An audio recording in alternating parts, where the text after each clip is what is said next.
अस्सलाम वालेकुम जी। सबसे पहले मैं आप लोगों का बहुत ज़्यादा शुक्रिया अदा करना चाहती हूँ जिस तरह कमेंट्स में आप मेरी हौसला अफजाई करते हैं और मेरी रेसिपीज को पसंद करते हैं। आज मैं बनाने लगी हूँ बहुत ही टेस्टी, बहुत डिफरेंट तरीके के साथ एग पुडिंग, और इस दुआ के साथ हम इसको बनाना शुरू करते हैं कि जहाँ रहें, हंसते रहें और हंसाते रहें। तो चले जिसे मिलकर बनाते हैं। यहाँ पे देखो जी, कैरमल एग पुडिंग बनाने के लिए एक पैन के अंदर पहले मैं चीनी डाल दूंगी, आधी प्याली के जितनी चीनी। इसको इस तरह हम फैला के डाल देंगे और इसके मेल्ट होने का मैं वेट करती हूँ। और यहाँ पे देखें जी, चीनी हमारी मेल्ट होना शुरू हो गई है और इसको जलने नहीं देना है, खूबसूरत कलर आने तक इसको अच्छी तरह मैं पकने दूंगी। और चीनी का ये जो मैंने कैरमल बनाया है जिसके अंदर हम पुडिंग बनाएंगे, उसके अंदर इसको मैं डाल दूंगी। इसको एक साइड पे रख देते हैं। और यहाँ पे देखें जी, जिस बर्तन के अंदर हमने पुडिंग बनानी है उसके अंदर मैंने इस चीनी को डाल दिया जो मैंने कैरमल करके रखी हुई थी। इसको सेट होने के लिए एक साइड पे रखती हूँ, फिर मैं आपको दिखाती हूँ। और यहाँ पे देखें जी, मैंने ले लिया एक ग्राइंडर जार और इसके अंदर मैं 3 ब्रेड के स्लाइस ऐसे रफली से तोड़ के डाल दूंगी।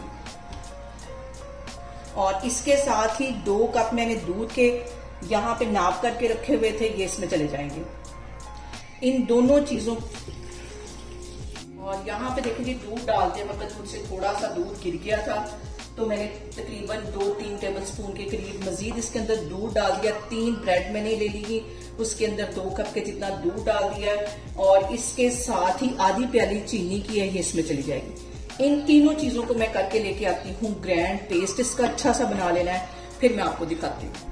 और यहाँ पे देखें जी, ब्रेड को, दूध को और चीनी को मैंने तकरीबन 2 मिनट के लिए अच्छी तरह पीस लिया है। अब इसके अंदर मैं डाल दूंगी 3 अंडे, और अंडे भी रूम टेम्परेचर पे होने चाहिए, ये इसमें चले जाएंगे। और यहाँ पे देखें जी, 3 अंडे मैंने इसके अंदर डाल दी। अब तकरीबन 3 से 4 ड्रॉप इसमें मैं वनीला एसेंस के डाल दूंगी।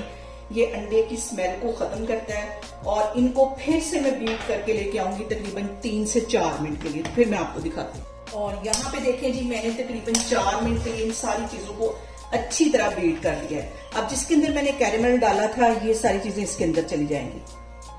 और मैंने चूल्हे पे यहाँ एक कढ़ाई रख दी और कढ़ाई में तकरीबन 2 गिलास के जितना पानी डाल दिया है ताकि हम एक स्टीमर तैयार कर सकें। और यहाँ पे स्टीम में रखने से पहले इसके ऊपर मैं रख दूंगी बटर पेपर, ताकि जो स्टीम पानी की बने वो इसके अंदर ना जाए। और इसके ऊपर रख दूंगी एक प्लेट और इसको हम कढ़ाई के अंदर रखते हैं। और यहाँ पे देखें जी, तकरीबन 10 मिनट हो गए मैंने पानी को पकने के लिए रखा हुआ था और इसमें से स्टीम निकलनी शुरू हो गई है। और यहाँ पे देखें जी, जो पुडिंग है मैंने उसको बेक होने के लिए रख दिया। ऊपर से मैं रख दूंगी ढक्कन और इसको तकरीबन 30 से 35 मिनट के लिए हम बेक होने देंगे। और ये जो सुराख है इसके ऊपर भी मैं कोई कपड़ा वगैरह रख दूंगी ताकि इसकी जो स्टीम है वो निकले नहीं। तो मैं आपको 30 से 35 मिनट के दरमियान में दिखाती हूँ। और यहाँ पे देखें जी, पुडिंग को बेक होते तकरीबन 40 मिनट हो गए। अब बहुत एहतियात के साथ मैं इसकी प्लेट उठाऊंगी क्योंकि ये बहुत गर्म है। और दरमियान में से मैंने इसको चेक किया था, पुडिंग हमारी तैयार हो गई है। चूल्हा यहाँ पे मैं बंद करती हूँ। पहले इसे मैं लेके आऊंगी रूम टेम्परेचर पे। जब ये ठंडा हो जाएगा फिर इसको आधे घंटे के लिए रखूंगी फ्रिज में, फिर मैं आपको दिखाती हूँ।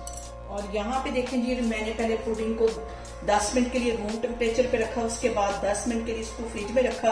अब इसके ऊपर इस तरह मैं प्लेट एक रख दूंगी और इसको इस तरह उल्टा कर दूंगी।